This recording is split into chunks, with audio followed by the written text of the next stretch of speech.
सोच के देखिए, आपने लाखों रुपए खर्च करके एक कार खरीदी है, लेकिन कुछ सालों बाद सरकार पेट्रोल में इथेनॉल की मात्रा को 20% से बढ़ाकर 30%, 85%, यहाँ तक कि 100% तक ले जाती है। लेकिन आपकी कार तो उस फ्यूल के लिए बनी ही नहीं है, तो उस कंडीशन में आपकी कार का क्या होगा? क्या उसका माइलेज ड्रॉप होगा, या इंजन में कोई डिफेक्ट आएगा, या फिर फ्यूचर में पेट्रोल कार की रीसेल वैल्यू गिर जाएगी? एंड अगर आप आज कोई न्यू कार खरीदने जा रहे हैं तो आपको क्या करना चाहिए? इन सारे क्वेश्चंस का आंसर आपको वीडियो में आगे मिलेगा, इसीलिए वीडियो को एंड तक जरूर देखना। सबसे पहले ये समझते हैं कि ये E20, E25, E27, E30, E85 and E100 है क्या। देखो, इसमें E का मतलब है इथेनॉल एंड पीछे का नंबर इथेनॉल का परसेंटेज बताता है। जैसे E20 में 20% इथेनॉल है एंड बाकी का 80% पेट्रोल, वैसे ही E30 में 30% इथेनॉल है एंड बाकी का 70% पेट्रोल, एंड E100 में तो पूरा का पूरा इथेनॉल ही है। लेकिन सबसे पहले जानते हैं कि आखिर सरकार इथेनॉल ब्लेंडिंग को इतना बढ़ावा दे क्यों रही है। देखो, हम सबको पता है कि इंडिया अपनी जरूरत को पूरा करने के लिए क्रूड ऑयल का काफी बड़ा क्वांटिटी अदर कंट्रीज से इंपोर्ट करता है। इसीलिए अगर पेट्रोल में इथेनॉल मिलाया जाए तो दूसरी कंट्रीज से क्रूड ऑयल का इंपोर्ट कम करना पड़ेगा, जिससे पोल्यूशन एंड रेट दोनों में गिरावट आएगी। अब ये सुनने में तो काफी अच्छा लगता है, लेकिन असली सवाल ये उठता है कि इसका असर आपकी कार एंड बाइक पर क्या पड़ेगा।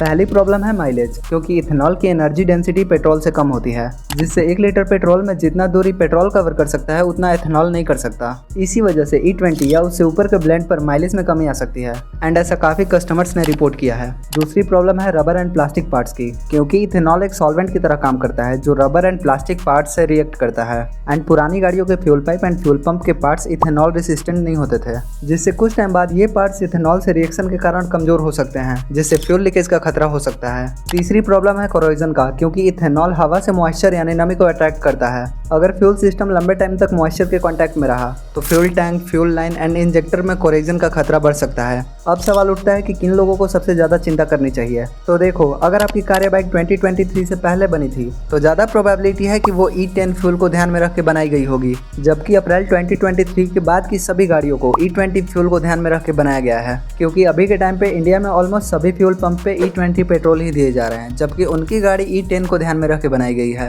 एंड अब बात करते हैं E25, E27 and E30 fuel के बारे में, जो अभी तक यूज तो नहीं किया जा रहा है, लेकिन कोई गारंटी नहीं है, क्योंकि इसका सप्लाई कभी भी स्टार्ट किया जा सकता है, जिसके ऊपर अभी काफी एक्सपेरिमेंट एंड ट्रायल चल रहे हैं। अब चलते हैं सबसे बड़े सवाल पे, क्या E85 एंड E100 भी आने वाला है? तो इसका आंसर है हाँ, इसको भी यूज में लाने के लिए काफी जोरों से तैयारी चल रही है। लेकिन सबसे इंपॉर्टेंट पॉइंट ये है कि इसमें आपको चिंता करने की कोई जरूरत नहीं है, क्योंकि ये फ्यूल नॉर्मल पेट्रोल कार्स के लिए है ही नहीं, क्योंकि इसे यूज में लेने के लिए जरूरत होगी फ्लेक्स फ्यूल गाड़ियों की, जिसके ऊपर काफी जोरों से एक्सपेरिमेंट चल रहे हैं। अब बात करते हैं नई कार खरीदने वालों की, क्या उन्हें नई कार खरीदनी चाहिए या फिर नहीं। तो देखो, अगर हो सके तो कार लेने का प्लान 1-2 साल के लिए पोस्टपोन कर दो, क्योंकि 1-2 साल बाद काफी क्लैरिटी मिल जाएगी कि कौन सा फ्यूल अवेलेबल होगा एंड कौन सा नहीं, एंड उसके बेसिस पर तुम अपनी मर्जी की कार ले सकोगे। बट अगर आपका सिचुएशन ऐसा है कि आपको कार लेना ही है तो आप EV, CNG या फिर डीजल ट्राई कर सकते हो। वैसे आपका क्या मानना है, इथेनॉल ब्लेंडिंग इंडिया के लिए सही स्टेप है या फिर गलत? कमेंट्स में जरूर बताइएगा। बाकी मिलते हैं किसी नए वीडियो में किसी नए टॉपिक के साथ।